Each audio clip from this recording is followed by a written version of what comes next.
సంఖ్యలు బెదరని పిడికిళ్ళు అన్నటువంటి వార్తని హైలైట్ చేసి చంద్రబాబు సర్కార్పై గలమెత్తినటువంటి విద్యార్థి దళం ఇచ్చిన హామీలు అమలు చేయకుండా అక్రమ కేసుల ఫీజు రియంబర్స్మెంట్ జాబ్ క్యాలెండర్ నిరుద్యోగ భృతి హామీలు తక్షణం అమలు చేయాలి, లేకుంటే ఉద్యమం ఉధృతం చేస్తాం, విద్యార్థి యోజన సంఘాల జేఏసీ హెచ్చరిక అన్నటువంటిది హైలైట్ చేశారు. ఉక్కు సంఖ్యలు బిగిసిన సంకల్పం సడలేదు, పిడికిలెత్తిన విద్యార్థి లోకం బెదరలేదు, సర్కారు తీరుపై గళమెత్తి గర్జిస్తోంది, రెడ్ బుక్ రాజ్యాంగ పాలనపై సమరబేరి మోగిస్తోంది. శుక్రవారం రాష్ట్ర వ్యాప్తంగా విద్యార్థులు కథం దొక్కారు. ఫీజు రియంబర్స్మెంట్ వెంటనే విడుదల చేయాలని, జాబ్ క్యాలెండర్ అమలు చేయాలని నినదించారు.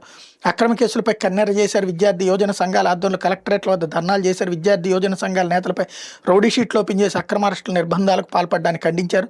శుక్రవారం విజయవాడ లెనిన్ సెంటర్లో విద్యార్థి యోజన సంఘాల నేతలు నల్ల రిబ్బన్లతో సంఖ్యలు వేసుకుని ప్రభుత్వానికి నిరసన కార్యక్రమం నిర్వహించారు. కార్యక్రమంలో వైఎస్ఆర్సీపీ విద్యార్థి విభాగం రాష్ట్ర వర్కింగ్ ప్రెసిడెంట్ ఏ రవిచంద్ర, ఏవైఎఫ్ రాష్ట్ర ప్రధాన కార్యదర్శి పి రాజేంద్రబాబు, వైఎస్ఆర్సీపీ యోజన విభాగం జిల్లా అధ్యక్షుడు కొరివి చైతన్య, ఏఐఎస్ఎఫ్ రాష్ట్ర అధ్యక్షుడు జి వలరాజు, పీడీఎస్ రాష్ట్ర కార్యదర్శి ఐ రాజేష్ పాల్గొన్నారు. వాళ్ళు మాట్లాడుతూ హామీలు అమలు చేయాలి, ప్రభుత్వాన్ని ప్రశ్నిస్తే రౌడీ షీట్లు తెచ్చి అక్రమార్షలకు పాల్పడడం తగదని పేర్కొన్నారు అన్నటువంటి వార్తని ఇక్కడ హైలైట్ చేశారు.